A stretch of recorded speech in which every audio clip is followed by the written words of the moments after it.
Hey guys, Dave Toku here. In today's video, I'm going to briefly talk about Kamen Rider episode 45, so let's get started. So this episode kind of starts us off where we saw Gates and Zio actually fighting against another decade, and in this battle they actually lose to G4's missiles, which I really thought they wouldn't. So the aftermath of the battle kind of leads to her leaving because of Gates actually thinking that Aura is actually the Aura that's working with her, but it's technically not. And this kind of leads to Sogo and Gates fighting about how someone can change and how the future can be changed.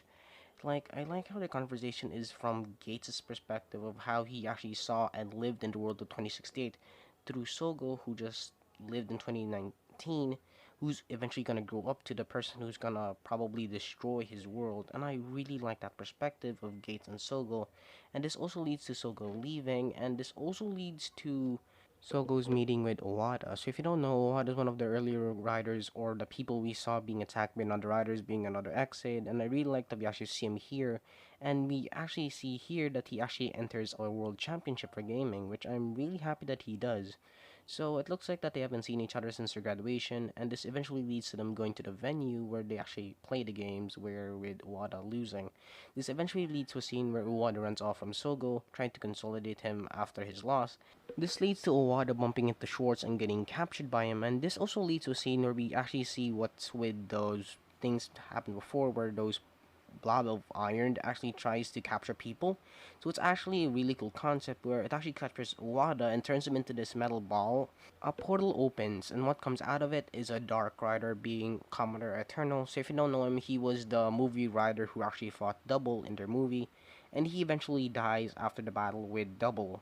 So, or beaten by Double afterwards. So I really like that he actually comes back in this season, and we'll get to the reason why he's back here. And I really like that we're getting W representation because I don't really think we've ever seen W's actors, or both of them I should say, in this season. So I really like that we're getting Camera Eternal as a stand-in for both. So we do actually see here that Camera Eternal does actually fight Zo, and I really like this fight scene.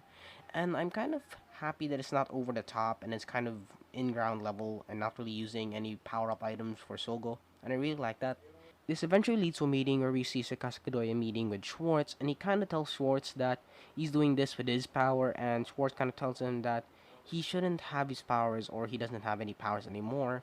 And Sakasakidoya kind of tells him that he still has his power because his power is his very existence, and he actually opens or take control of the portal and kind of teleports him and Sogo away to the world that we actually see Owada in.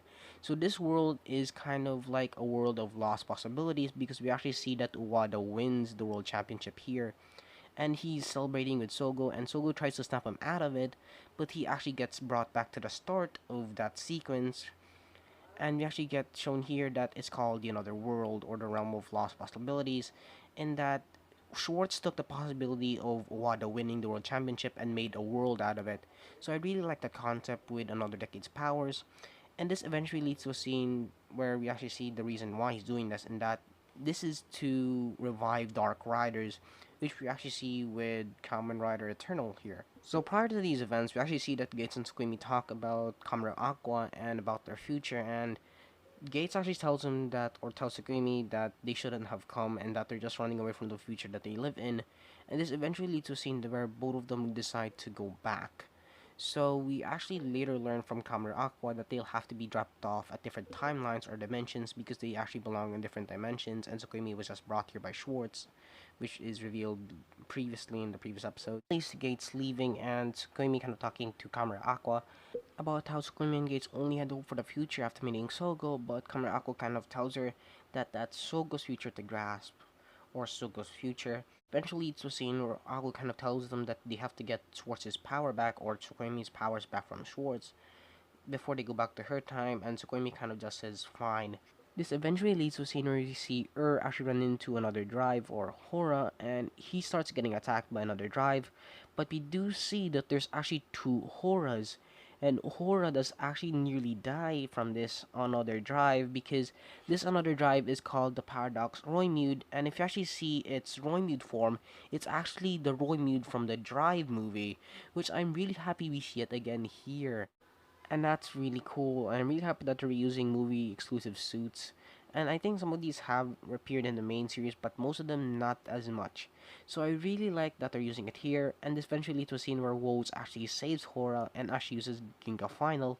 And this eventually leads to a scene where another drive actually uses gravity surge to slow down Woz, but Woz kind of tells him that infinite space actually doesn't have any gravity, and this eventually leads to him not being affected by it. This leads to Hora getting an advantage in the fight using a drive move, and this also leads to Gates joining the fight, actually fighting Hora alongside Waz. And I really like how they also introduced the another Tridoron, and it's actually not that bad, and it looks really cool, and it's just CG, but I really like it.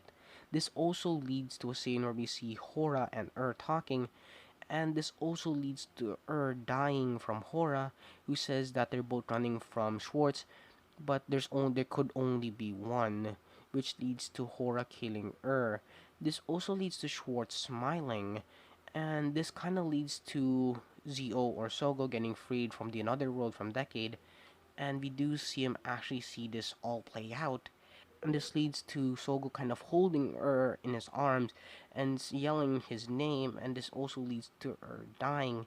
This is also one of the major deaths in CO because we don't really have any major deaths except this one. So I really like how we actually got one because most lighthearted camera shows really don't have that.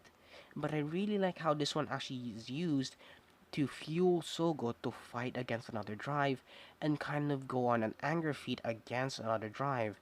And this also leads to Grand kind of beating up another drive out of rage after another drive actually laughs out of that's me, that's more me than myself. This leads to Sogo beating her up for that statement as another drive, and Granzio just goes at it, and this also leads to Granzio also summoning Drive to fight alongside him, and this also leads to Drive's signature rider kick being used in the scene, beating another Drive, and I really like that. And this also leads to a scene where we see Sukoimi and Aqua trying to get her powers back, and they almost get her powers back, but they get stopped when Aqua gets a bit cocky, and when another Decade transforms and stops Sukoimi from absorbing his powers. As well as that, this also leads to Gates actually coming in and saving her from another Decade. And Gates actually gets captured by the Another World portal by another Decade or Schwartz. And this also leads to the ending of the episode. So I like how they actually end it in a cliffhanger. And I really like how they're actually setting up the final few episodes, and just the 40 plus episodes that we've been getting. 40 above has been one of the best episodes in ZO just because of how it actually focuses on the characters and not much on the various rider worlds or the various rider timelines that we were able to visit in ZO. So I really like that. So thank you guys for watching.